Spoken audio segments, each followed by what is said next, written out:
Hello everyone and नमस्ते। आप सभी का एक बार फिर से स्वागत है आप सभी के अपने यूट्यूब चैनल रूहानी किस्से में। तो दोस्तों, कैसे हो आप सब?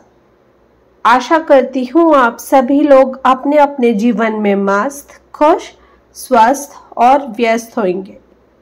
आज ना आप सभी के लिए एक और कहानी, एक और हॉरर किस्सा लेकर आ गई हूँ। मगर कहानी शुरू करने के पहले आप सभी लोगों से कहना चाहती हूँ कि आप लोगों से मुझे बहुत ज़्यादा शिकायत है। आप लोग आजकल ना मेरी कहानियाँ सुन नहीं रहे हो, देख नहीं रहे हो, और आप लोगों के लिए ढूंढ ढूंढ के इतनी सारी कहानियाँ, इतनी अलग अलग रोमांच भरी कहानियाँ लेकर आने का कोई मतलब नहीं लगता मुझे।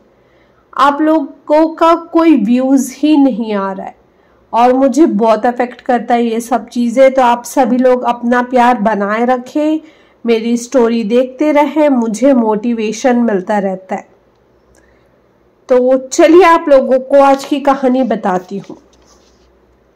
मगर उससे पहले आप सभी लोगों से कहना चाहती हूँ कि अगर अब तक आप लोगों ने रूहानी किस्से को सब्सक्राइब नहीं किया है और आप लोगों को भी हॉरर टेल्स और चिलिंग टेल्स सुनना पसंद है तो रूहानी किस्से को सब्सक्राइब करना मत भूलिएगा। दोस्तों, कभी सोचा है कि अगर आप जिस घर में रहते हो वो हर रात धीरे धीरे छोटा होते जाए, एक एक इंच कम होता रहे, बिना किसी आवाज, बिना किसी चेतावनी के। जब आपको समझ आए तब तक निकलने का कोई रास्ता न बचे। आज की कहानी ऐसे ही एक सच्ची घटना पर बेस्ड है। एक ऐसा घर जो अपने अंदर रहने वालों को धीरे धीरे लपेटने लगता है। ये बात है पुणे की। फिलहाल मैं पुणे में जॉब कर रही हूँ, तो कुछ ना कुछ किस्से मिलते हैं यहाँ पे सुनने के, तो इसलिए आप सभी को बता रही। वो सोसाइटी एक पुरानी सोसाइटी है और सोसाइटी का नाम जो है ना वो मैं आप सभी को नहीं बता सकती, क्योंकि कहीं ना कहीं वो केओस क्रिएट हो जाएगा। उस सोसाइटी में ना एक आउटर एरिया में घर है। वो घर है हाउस नंबर 47। बाहर से देखने में बिल्कुल नॉर्मल, एकदम एक आम घर जैसा, बहुत ज्यादा खूबसूरत। पर इस घर में जो हो रहा था वो किसी की समझ से बाहर था, और जो लोग अंदर रहते थे उनके लिए एक अजीब और डरावनी सच्चाई बन चुका था। ये कहानी शुरू होती है, मेरे कलीग हैं रोहित, और वो जस्ट मैरिड है, न्यू शादी की है। तो उन्होंने बताया कि उनके साथ क्या इंसिडेंट हुआ था। तो ये कहानी शुरू होती है रोहित और निधि से, एक नए शादीशुदा कपल जो उस घर पर शिफ्ट हुए थे। दोनों ने मिलकर एक सुंदर सा घर देखा था। सुंदर बालकनी, बड़ा सा ड्राइंग रूम, एकदम परफेक्ट घर। पहले कुछ दिनों तक सब नॉर्मल था। रोहित और निधि नए घर में एडजस्ट हो रहे थे।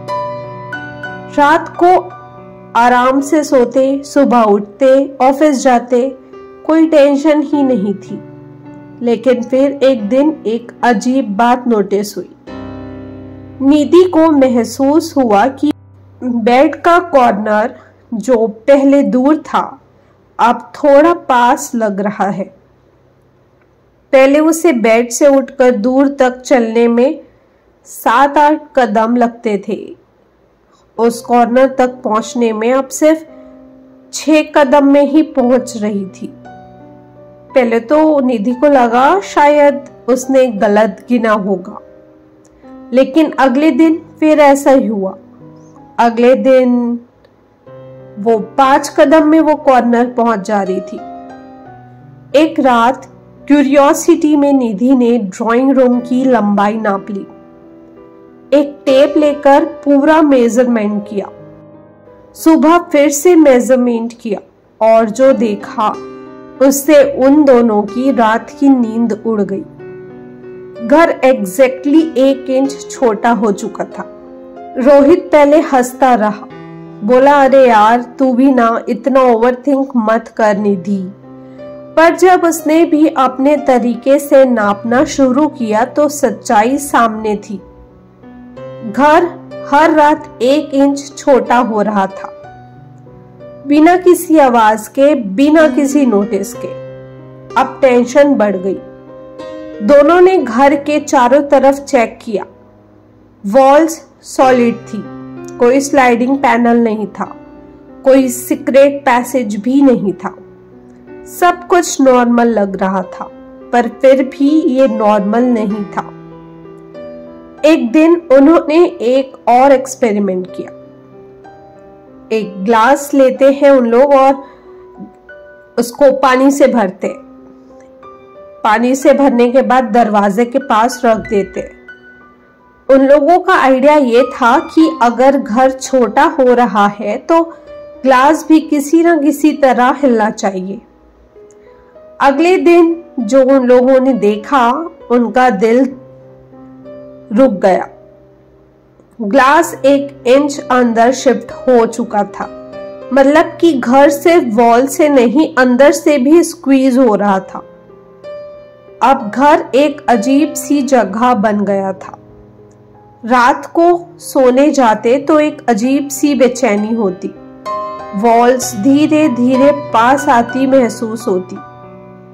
कहीं कोई आवाज नहीं, कोई वाइब्रेशन नहीं, बस एक अजीब सी हवा जो हमेशा अंदर घूमती रहती थी।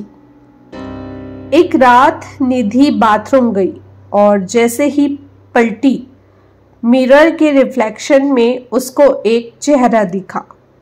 एक अजीब फेक पेल चेहरा, जैसे कोई अंदर ही बंद हो। उसका गला सूख गया। चिल्लाने का मन किया पर आवाज नहीं निकली। रोहित भाग कर आया पर मिरर में कुछ नहीं देखा, लेकिन मिरर का साइज छोटा लग रहा था, जैसे वॉल अंदर घुस रही हो। अब तक 1 इंच का फर्क बड़ा लगने लग रहा था। एक दिन जब दोनों बालकनी गए तो एक और शॉक लगा। बालकनी पे जो रेलिंग थी वो एक तरफ थोड़ी और अंदर आ गई थी, यानी कि सिर्फ अंदर नहीं, बाहर से भी घर छोटा हो रहा था। एक दिन रोहित ने डिसाइड किया कि इस मिस्ट्री का सॉल्यूशन ढूंढना पड़ेगा। रोहित का एक दोस्त है जिसका नाम है अंकित, और जो अंकित है ना वो आर्किटेक्ट है। तो रोहित ने अपने फ्रेंड अंकित को बुलाया। अंकित आया और पूरी मेजरमेंट ली और बिना कुछ बोले चुप हो गया। फिर बोला, भाई ये नॉर्मल घर नहीं है, ये तो कोई चलता फिरता पिंजरा है जो तुम्हें अंदर दबा रहा है। इतना सुनकर दोनों का खून जम गया और तभी इलेक्ट्रिसिटी चली गई। पूरा घर अंधेरे में डूब गया। एक अजीब सी गर्मी महसूस होने लगी। वॉल्स अब और पास लग रही थी। अंकित भाग के दरवाजा खोलने गया, पर दरवाजा बंद हो चुका था।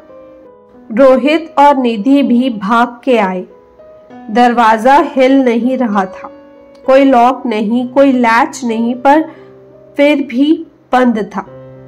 तभी एक अजीब सी आवाज आई, जैसे कोई दीवार के अंदर कुछ घुसा रहा हो। एक सूख बूझ सी फुफकार, जैसे कोई अंदर से सांस ले रहा हो। निधि जोर से चीखी, ये घर हमें जीने नहीं देगा।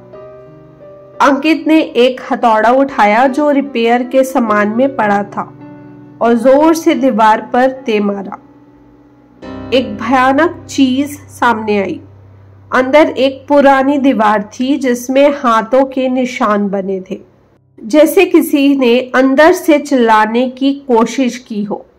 और तभी घर और तेज हिलने लगा, जैसे पूरा दबने वाला हो।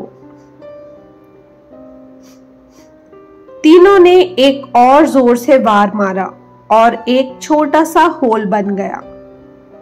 बाहर की हवा आते ही घर थोड़ा शांत हो गया। वहीं से दरवाजा भी ढक से खुल गया।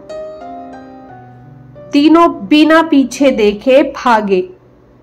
हाउस नंबर 47 का आखिरी दिन था वो उन सभी के लिए।